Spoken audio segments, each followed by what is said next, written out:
Mommy, Yes. I hurt my teeth. Where? Oh, I know. Stop. You're gonna make it worse. You, come and follow me.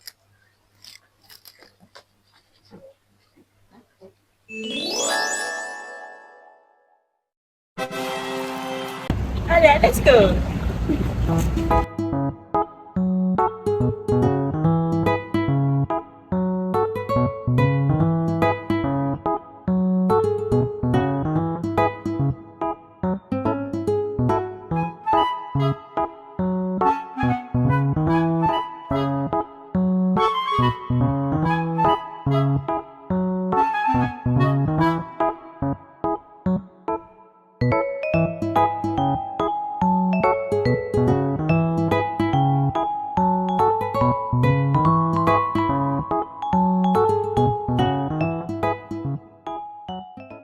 Who's going to treat my teeth? Look upward.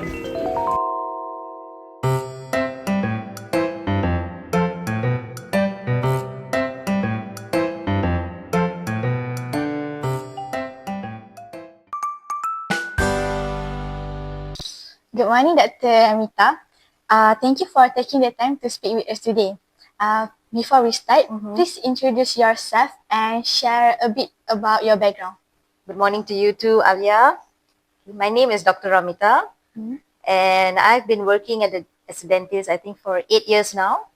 Yeah, 8 years. And previously, I was a dentist in the government about 4 years ago.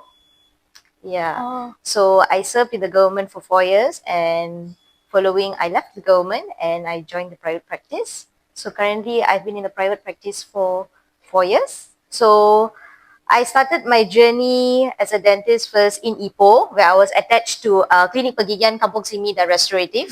I was there for 2 years.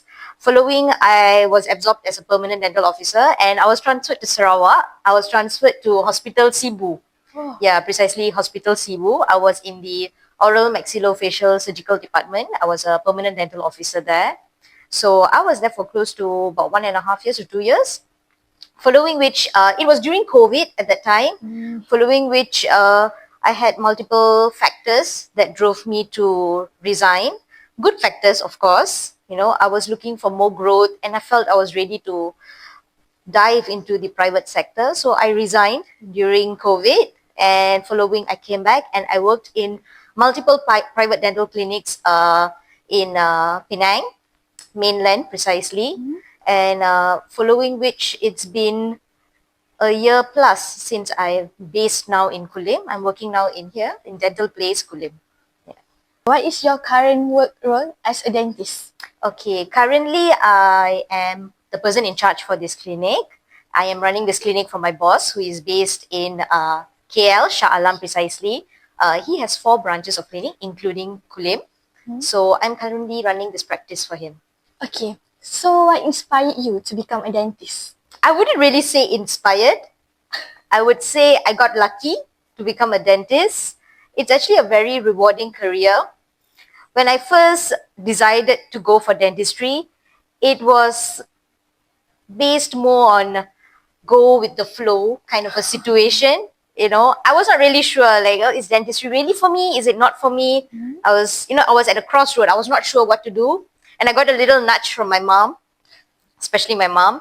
So I went into dentistry, and given the fact that I love arts and crafts, I believe that dentistry was the right fit because, dentistry is an art. You know, you're sculpting the teeth, you're recreating smiles. So I really enjoyed that aspect of dentistry. It's very rewarding, especially when you see your patients leave happy and confident with themselves after treatment. Or that feeling is, I can't describe it with words. It's very, very rewarding. Are there any particular moments or aspect of your job that make it especially rewarding? When, your patients, they look at themselves in the mirror after the treatment and after they've completed like months and months of treatments, especially long cases that involves like multidisciplinary approach where you have to do like extractions, you have to reconstruct their teeth, you have to design their smile all over again. And, at the end of the day, when they look at the mirror, and you can see that reflection in their eyes, that sparkle in their eyes and their smile, and they say, "Thank you, doctor. Thank you so much." Yeah, that feeling is really hard to pen down. Yeah, it's very rewarding. It makes it all worth it. So how do you handle difficult or stressful situations in your work? When it comes to difficult and stressful situations at work, mostly it's when we are really packed with patients and we have a lot of things to do in a very little time. What I tend to do is I tend to delegate the job to my assistants. Like, I will inform them beforehand. Like, we have a lot of patients today. Like, y'all saw me earlier over there. So, like, I'm already writing down for tomorrow to prepare for tomorrow. So, I believe that being organized helps to reduce the incidence of stressful situations. Yes. So I usually try to prevent having stressful situations, but of course, ad hoc, something can happen and it can be stressful. But at stressful times, I believe that the best thing to do is to trust yourself and to trust that you're doing what's right for the patient. And there can be certain times where, patients, they can insist, "I want only this treatment and I want you to do it now." But you know that this treatment is wrong for you and it's not right. So I will have to calm myself down, because there's no point you arguing with the patient. They don't have the full knowledge about what's happening and what's their condition. So I calm myself down and I tell myself, "Okay, relax, Ramita. You need to teach them first. You need to make them understand." So we are equipped with all kinds of digital dental equipment here. So I start scanning their mouth, I take photos, and I show them a lot of diagrams, and I explain to them their situation calmly. I take the time to explain things to them, and then I tell them why the treatment that they want is not the treatment that is right for them. And, most of the time they understand, most of the time they don't. I mean, you win some, you lose some. I go with that. You can't have it all. You can't have the whole cake. So I believe in that.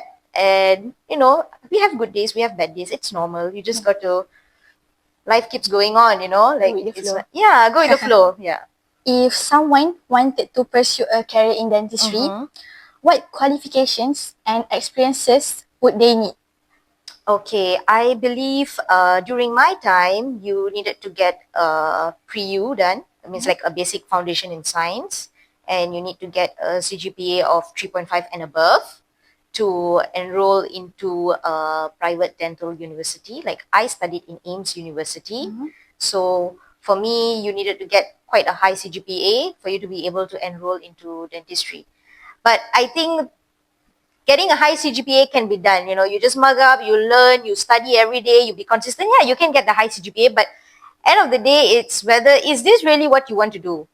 Are you sure this is what you want to do? Like, if at the back of your mind, you already like something else, don't force yourself to like dentistry, because you cannot force yourself to like something that you don't like. Yeah. It's just never going to work out. So it's very important, if let's say you're not sure, but if you have an open mind about dentistry, then yeah, go for it. But if you are certain that it's not for you, then don't go into it. Yeah. Is there anything else you'd like to add that we have not covered yet? Just a piece of advice would be sometimes working. I mean, y'all are all students now, enjoy this time, because it's really precious and you're not going to get it back. Once you start working, I think it's very important to develop a very good work-life balance, to still, have a good social activity, you can do any kind of activity. You could join Rotary Club, or you could join, a Kachara Soup Kitchen. You could join so many other things to keep you active on the side. And also, when you go back home, it's time for your family, it's time for yourself. Yeah.